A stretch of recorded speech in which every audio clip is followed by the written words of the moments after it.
Kwa wale ambao tunasubiri ajira za jeshi la polisi, ninaomba tutege sikio maana kupitia hii comment tunaweza kujifunza kitu. Hivyo ninaomba mniazime masikio yenu angalau kwa muda mfupi.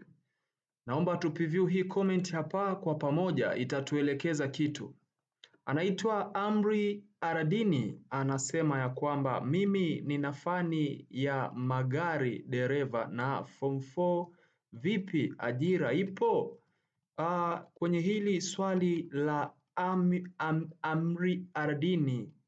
Amiri Aradini linatufanya tuguse sehemu tofauti tofauti. Cha kwanza tutagusa sehemu ya sifa na fani husika.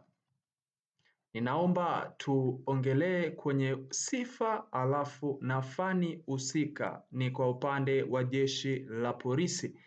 Yes, ambapo tunaona hizi picha zinazopita hapa, tukipreview tunajua kabisa ya kwamba hapa itakuwa ni jeshi la polisi. Hizi picha zinazopita kwenye skrini yetu ni za jeshi la polisi. Hivyo ninaomba tuongelee kipengele kimoja.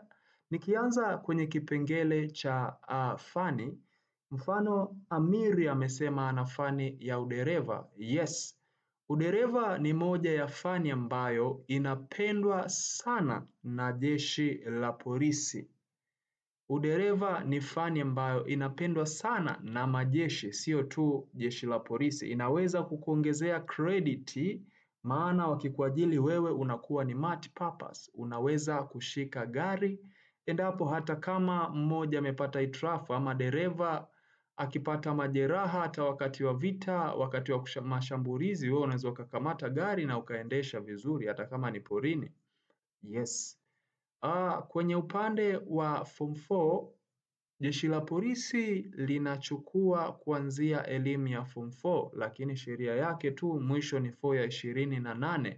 Kwa maana hiyo hapo unaweza ukajiangalia ndugu yetu Amir, kama bado upo kwenye hicho kiwango itakuwa ni njema zaidi. Kwa maana hiyo mimi nakwambia sifa zote unazo za kusema uweze kuchukuliwa na jeshi la polisi.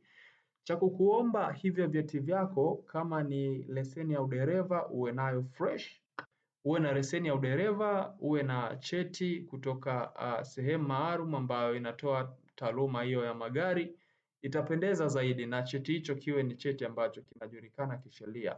Asante sana kwa kusikiliza Ajira Update. Tunakaribisha maoni mengine tena, tukutane kwenye comment section. Asante.